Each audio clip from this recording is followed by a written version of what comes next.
Hello, जय हिंद दोस्तों। स्वागत है आप सभी का यूनिक स्टडी अड्डा पर। तो आज उत्तर प्रदेश के जीके में आप सभी लोगों का स्वागत है। इससे पहले क्लास में हमने क्या पढ़ा था? उत्तर प्रदेश के सामान्य परिचय के बारे में। हमने उस क्लास में देखा था कि उत्तर प्रदेश में कितने ज़िले हैं। 75 ज़िले हैं उत्तर प्रदेश में। उत्तर प्रदेश में कितने मंडल हैं? 18 मंडल हैं। उत्तर प्रदेश में कितने नगर निगम है? तो 17 नगर निगम है। ऐसे ही हम लोगों ने पढ़ा था कि उत्तर प्रदेश का सबसे बड़ा जिला क्षेत्रफल के मामले में, सबसे छोटा जिला क्षेत्रफल के मामले में, सबसे बड़ा जिला जनसंख्या के मामले में, सबसे छोटा जिला जनसंख्या के मामले में, सबसे अधिक साक्षर, सबसे कम साक्षर, उसके बाद सबसे अधिक जनसंख्या घनत्व, सबसे कम जनसंख्या घनत्व। तो इसके पहली क्लास में हमने ये सब पढ़ा था। उसमें एक दो पॉइंट और रह गया था, आज उसको भी हम लोग डिस्कस कर लेंगे। और आज का हमारा टॉपिक क्या है कि उत्तर प्रदेश के प्रमुख मुख्यालय। अब देखिए, उत्तर प्रदेश के जो जिले हैं 75 जिले हैं, तो 75 जिले का 75 मुख्यालय होगा।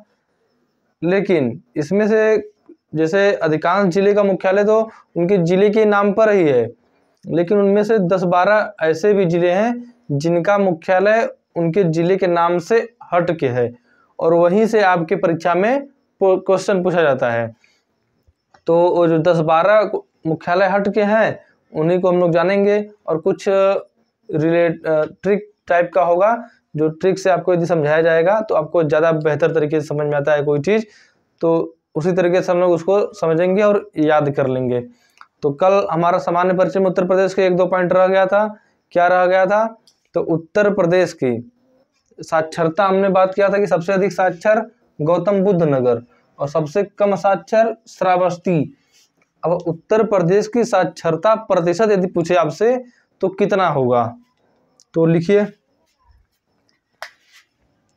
उत्तर प्रदेश की साक्षरता, औसत साक्षरता, यानी उत्तर प्रदेश का साक्षरता ओवरऑल टोटल कितना है? तो 67% है। 67 कुछ होगा, तो वहां से आपसे बहुत होने कर देगा। 67 यदि आपको याद है तो आपका काम हो जाएगा। नेक्स्ट है आपका कि उत्तर प्रदेश में ये तो ओवरऑल साक्षरता है, पुरुष महिला मिला के।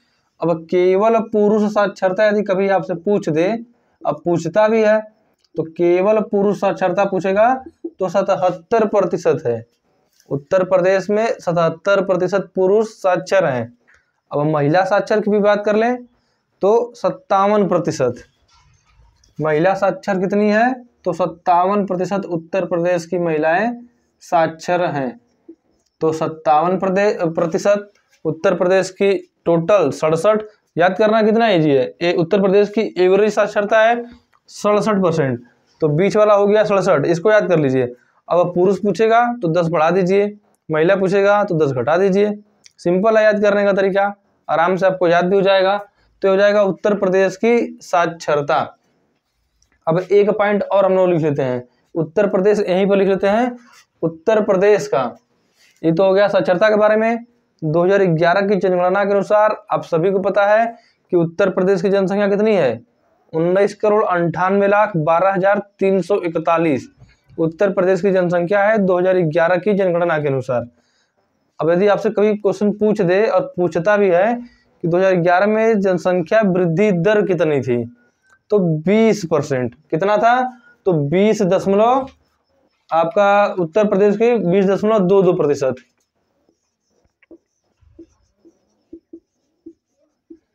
जनसंख्या वृद्धि दर 2011 में 2001 की तुलना में तो 20.22% जनसंख्या वृद्धि दर था उत्तर प्रदेश के बारे में। तो एक दो पॉइंट कल का आपका उत्तर प्रदेश के सामान्य परिचय के बारे में छूट गया था, तो इसके बारे में हमने बात कर लिया। और हम लोग आज क्या बात करेंगे? उत्तर प्रदेश के प्रमुख मुख्यालय। और मैप आप लोग एकदम दिमाग में छाप लीजिए। मैप में यदि आपको पता होगा कि कौन सा जिला कहाँ है तो आपको चीज़ें समझने में बहुत आसानी होगी। और आपसे क्वेश्चन पूछता है कि उत्तर प्रदेश का वह जिला बताइए जो तीनों ओर से मध्य प्रदेश से घिरा है। अब आपके दिमाग में यदि ये मैप रहेगा तो आपको तुरंत आ जाएगा कि ललितपुर, यहाँ तो ललितपुर है जिसके तीनों ओर मध्य प्रदेश है, यानी तीनों ओर से मध्य प्रदेश से घिरा हुआ है ललितपुर। और एकमात्र जिला ललितपुर है जो केवल एक जिला से सीमा साझा करता है। किस जिले से? तो केवल झांसी से सीमा साझा करता है। यहीं पर एक क्वेश्चन और बनता है कि उत्तर प्रदेश का वह कौन सा जिला है जो सबसे अधिक जिलों से सीमा साझा करता है। तो एक जिला है यहाँ पर आपका हरदोई। हरदोई यहाँ पर एक जिला है जो उत्तर प्रदेश के सबसे अधिक जिलों से सीमा साझा करता है। कितने जिलों से? 9 जिलों से सीमा साझा करता है हरदोई। इसके पहले यदि आप लोग पढ़े होंगे कुछ साल पहले, तो उस समय बदायूं था, लेकिन वर्तमान डाटा बदल गया है, हरदोई है। तो इसको अपडेट कर लीजिए अपने कॉपी किताब में जहां भी है। ललितपुर तीनों ओर से मध्य प्रदेश से घिरा है, हरदोई सबसे अधिक जिलों से सीमा साझा करता है। नेक्स्ट है उत्तर प्रदेश के मुख्यालय।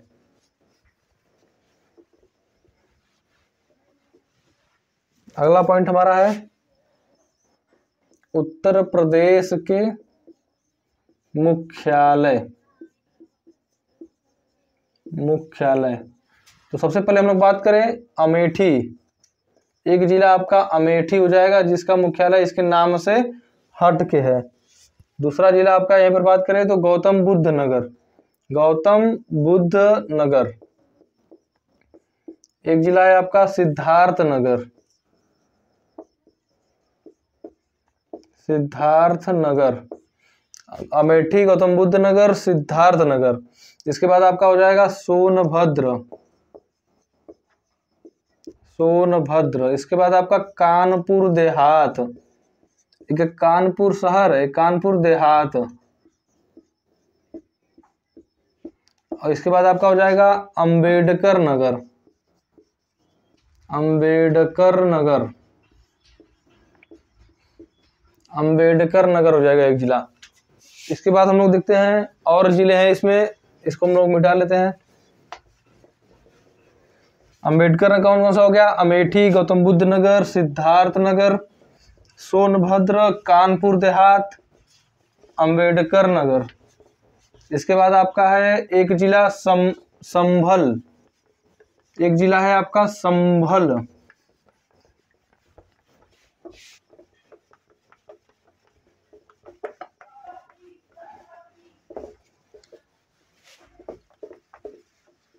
नेक्स्ट लिखिए संभल। संभल। इसके बाद आपका हो जाएगा जालौन। जालौन, संभल, जालौन।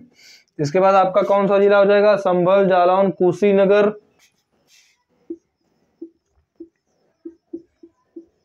संभल, जालौन, कुशीनगर। कितने जिले हो गए? 3 3 6 3 9। संभल, जालौन, कुशीनगर, फर्रुखाबाद। फर्रुखाबाद हो जाएगा आपका एक जिला। और उसके बाद एक हो जाएगा कौशाम्बी। फर्रुखाबाद। और एक हो जाएगा आपका कौशाम्बी। कौशाम्बी। तो ये जिले हैं कुछ जो आपकी परीक्षा की दृष्टि से मोस्ट इम्पॉर्टेंट है, तो इनको ही आपको देखिए पढ़ना है। अब किसका कहाँ होगा मुख्यालय उसको देखिए। अब कुछ जिले आपको ऐसे याद करने होंगे और कुछ जिलों को हम कुछ ट्रिक मेथड से या फिर रिलेटिंग मेथड से याद करेंगे, यानी उसी शब्द में रिलेट करके याद कर लेंगे। तो सबसे पहले आपका अमेठी। अमेठी का मुख्यालय कहाँ हो जाएगा? तो गौरीगंज। अमेठी का मुख्यालय आपका हो जाएगा गौरीगंज। नेक्स्ट है गौतम बुद्ध नगर। तो गौतम बुद्ध नगर का हो जाएगा नोएडा। नोएडा। तो इससे कैसे याद रखेंगे? तो गौतम बुद्ध नगर आ रहा है तो नगर से नोएडा।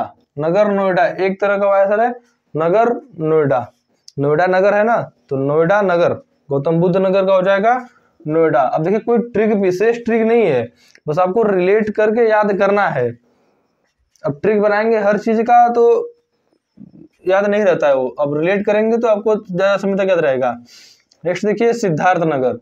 अब सिद्धार्थ नगर है तो आप लोग सभी को पता है कि सिद्धार्थ बुद्ध जी के बचपन का नाम है, और बुद्ध जी बचपन में एक राजा के घर थे, मतलब कि राजा के पुत्र थे, तो युवराज थे। अब सिद्धार्थ युवराज थे, तो अब जब कभी भी वो बाहर जाएंगे तो 9-10 गाड़ी से बाहर जाते थे, यानी 9-9 गाड़ी से बाहर जाते थे। तो सिद्धार्थ नगर का हो जाएगा नौगढ़। नौगढ़ यानी 9 गाड़ी से बाहर जाते थे जब कभी भी जाते थे तो नौगढ़ हो जाएगा। सिद्धार्थ नगर का नौगढ़। ये आपको देखिए अच्छे से एकदम याद हो गया होगा। सिद्धार्थ नगर यानी सिद्धार्थ बुद्ध जी के बचपन का नाम है। राजा के पुत्र थे। अब राजा के पुत्र थे, युवराज थे, तो जब कभी भी घर से बाहर जाएंगे तो 9-10 गाड़ी से जाएंगे, यानी 9-9 गाड़ी से बाहर जाएंगे। तो नौगढ़, सिद्धार्थ नगर का हो जाएगा नौगढ़। नेक्स्ट है सोनभद्र, तो सोनभद्र का हो जाएगा आपका रॉबर्ट्सगंज। रॉबर्ट्सगंज, सोनभद्र का मुख्यालय हो जाएगा रॉबर्ट्सगंज। तो नेक्स्ट इसमें देखिए तो कानपुर देहात, कानपुर देहात का मुख्यालय है, मोस्ट इंपोर्टेंट आपके लिए है कानपुर देहात का अकबरपुर माती। अकबरपुर माती, माती। अब देखिए इसे कैसे याद रखेंगे, तो कानपुर देहात है। अब देखिए देहात यहाँ पर है, तो आप सभी को पता है कि देहात के जो लोग होते हैं वह मिट्टी यानी मिट्टी से जुड़े हुए लोग होते हैं, मिट्टी यानी जमीन से जुड़े हुए लोग होते हैं। तो देहात के लोग मिट्टी यानी माती, मिट्टी से जुड़े हुए लोग हैं, तो मिट्टी यानी माती, माती यानी मिट्टी से जुड़े हुए लोग हैं। तो कानपुर देहात के लोग माती से जुड़े हुए हैं, मिट्टी से जुड़े हुए हैं। तो यहाँ से आप लोग याद कर लेंगे कानपुर देहात को भी। तो कानपुर देहात अकबरपुर माती यानी मिट्टी से जुड़े हुए हैं। नेक्स्ट है अंबेडकर नगर, तो अंबेडकर नगर का अकबरपुर हो जाएगा अकबरपुर। इसमें देखिए कंफ्यूज नहीं होना है, अकबरपुर अंबेडकर नगर का अकबरपुर है, लेकिन जब देहात कानपुर देहात की बात करें तो देहात के लोग माटी यानी मिट्टी से जुड़े हुए लोग हैं, तो माती हो जाएगा कानपुर देहात अकबरपुर माती। तो इस तरह से हम लोग इसे याद रख लेंगे। उम्मीद है आप सभी को यह पसंद आ रहा होगा और समझ में आ रहा होगा और याद भी हो गया होगा। और समझ में आ रहा है तो वीडियो को लाइक और शेयर जरूर करें। नेक्स्ट है आपका संभल। अब संभल की हम लोग बात करें कि संभल का क्या होगा, तो संभल का आपका हो जाएगा पवासा। संभल का हो जाएगा पवासा, संभल का हो जाएगा पवासा। और उसके बाद है जालौन, जालौन का हो जाएगा उरई। अब देखिए पहले हम लोग संभल की बात कर ले, तो संभल, संभल से वैसा है कि संभल संभल के, पवासा से पाँव। अब जिस समय आप है 2 महीने आपका एग्जाम है, आप सभी लोगों को हर कुछ नहीं पढ़ना है। इस समय आपको संभल संभल कर पाँव रखना है कि क्या पढ़ना है क्या नहीं पढ़ना है। तो कहते हैं ना कि संभल संभल के पाँव रखिए, तो वहीं पर वैसे आप लोग रिलेट कर लीजिएगा कि संभल यानी संभल के, पवासा यानी पाँव। तो संभल संभल के पाँव रखिए, संभल का पवासा हो जाएगा। इस तरह से आप लोग याद कर लीजिए। देखिए कोई विशेष ट्रिक नहीं है, बस ये आपको याद कराने के लिए रिलेटिंग मेथड से कहते हैं, रिलेट करके याद कर लीजिए, वही तरीका है आपको याद रखने का। नेक्स्ट है जालौन। जालौन की बात करें तो उरई, जालौन, जालौन का आपका हो जाएगा उरई, तो इसे आप लोग याद रखिएगा, जालौन का हो जाएगा आपका उरई। नेक्स्ट है कुशीनगर, तो कुशीनगर का आपका हो जाएगा पडरौना, कुशीनगर का हो जाएगा पडरौना, कुशीनगर का हो जाएगा पडरौना। अब देखिए इसे कैसे याद रखेंगे, तो कुशी से हो जाएगा खुशी, खुशी से वायस आ रही है खुशी। अब बताइए खुशी का विलोम क्या होगा, दुख होगा, और दुख होगा तो व्यक्ति रोएगा, यानी देखिए रोना, तो यहाँ पर हो जाएगा रोना। तो खुशी का विलोम होएगा रोना, तो यही कुशीनगर का पडरौना। इस तरह से आप लोग याद रख लीजिए, कुशीनगर का आपका हो जाएगा पडरौना। तो याद हो गया होगा, उम्मीद है समझ में आया होगा। तो कुशीनगर का हो जाएगा पडरौना, खुशी यानी खुशी, पडरौना यानी रोना। विलोम हो जाएगा खुशी का दुख, दुख होगा तो रोएगा, रोना, कुशीनगर का पडरौना। नेक्स्ट है फतेहागढ़, फर्रुखाबाद। फर्रुखाबाद का हो जाएगा आपका फतेहागढ़, नहीं फतेहगढ़, फतेहगढ़ हो जाएगा आपका फर्रुखाबाद का। अब यदि आप इसे कैसे याद रखेंगे, तो यदि आप कभी फतेह, फतेह का मतलब होता है जीत, कभी विजय प्राप्त करेंगे तो फक्र से चलेंगे। फर्रुखा यहाँ से रेट कर लीजिए कि फक्र से चलेंगे, फतेह करेंगे तो फर्रुखा यानी फक्र से चलेंगे। वैसा रही ना फर्रुखा फक्र ऐसे रिलेट कर लेंगे। तो फतेह करेंगे कभी आप लोग कुछ, यदि विजय करेंगे यूपी पुलिस में सिलेक्शन पा लेंगे तो फक्र से चलेंगे, तो हो जाएगा फर्रुखाबाद फतेहागढ़। नेक्स्ट है आपका कौशाम्बी। कौशाम्बी की बात करें, कौशाम्बी, इसका आपका हो जाएगा मंझनपुर, मंझनपुर, कौशाम्बी का हो जाएगा मंझनपुर। तो इसे आप लोग ऐसे ही अपना याद कर लीजिए, कौशाम्बी का मंझनपुर। तो ये कुछ इंपॉर्टेंट उत्तर प्रदेश के जिलों के कुछ मुख्यालय थे जहाँ से आपका सीधे सीधे क्वेश्चन पूछता है। इसमें भी यदि आप लोग इम्पोर्टेंट यदि देखना चाहे तो इसमें भी कुछ इम्पोर्टेंट है।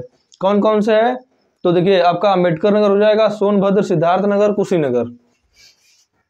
अम्बेडकर नगर हो जाएगा, देखिए अम्बेडकर नगर, इसको स्टार लगा लीजिए। सोनभद्र, अम्बेडकर नगर, सोनभद्र, कुशीनगर, अम्बेडकर नगर, सोनभद्र, कुशीनगर। और इसके बाद आपका एक है कौशाम्बी। यदि इतना भी आपको नहीं याद हो रहा है तो इतना में भी आपको बता दें कि इतना इंपॉर्टेंट है, आपका 70% चांस है कि यहीं से क्वेश्चन पूछ देता है, यदि मुख्यालय से क्वेश्चन पूछेगा तब। और उम्मीद है दोस्तों आप सभी को यह उत्तर प्रदेश के मुख्यालय का टॉपिक समझ में आया होगा, और यदि समझ में आया है तो वीडियो को लाइक और शेयर जरूर करें। चलिए मिलते हैं नेक्स्ट वीडियो में। जय हिंद।